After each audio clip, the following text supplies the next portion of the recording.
Narayanyam, chapter 46.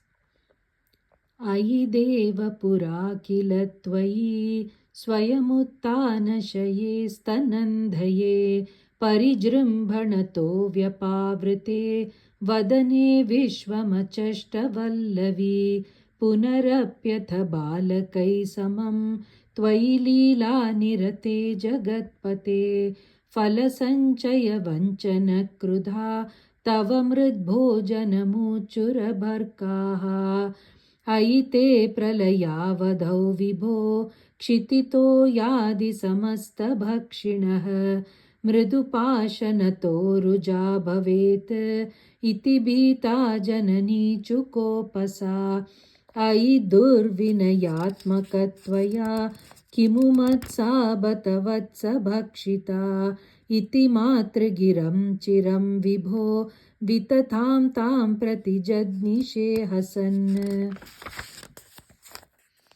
अयि ते सकलैर्विनिश्चिते विमतिश्चेद्वदनं विदार्यताम् इति मातृविभार्तिसो मुखं विकसत्पद्मनिभं व्यदारयः अपि मृल्लववर्धनोत्सुकां जननीं तां बहु तर्पयन्निव पृथिवीं निखिलां न केवलं भुवनान्यप्यखिलान्यदीदृशः कुहचिद्वनम् अम्बुदि क्वचिदभ्रं कुहचिद्रसातलं मनुजादनुजा क्वचित्सुराः ददृशे किन्न तदा त्वदानने कलशाम्बुधिशायिनं पुनः पुरवैकुण्ठपदादिवासिनं स्वपुरश्च निजार्भकात्मकं कतिधा त्वां न ददर्श सा मुखे विकसद्भुवने मुखोदरे ननु भूयोऽपि तथा विधाननः अनया स्फुटमीक्षितो भवान् अनवस्थां जगतां बतातनोत् धृततत्त्वधियं तदा क्षणं जननीं तां प्रणयेन मोहयन् स्तनमम्बदिशेत्युपासजन् भगवद् अद्भुतपाल पाहि मां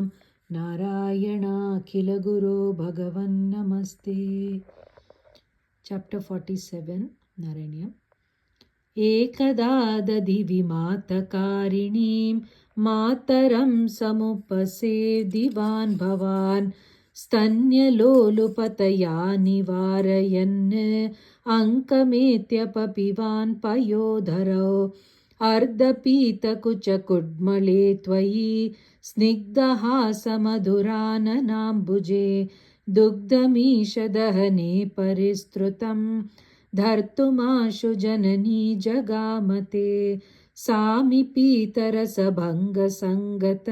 क्रोधभारपरिभूतचेतसा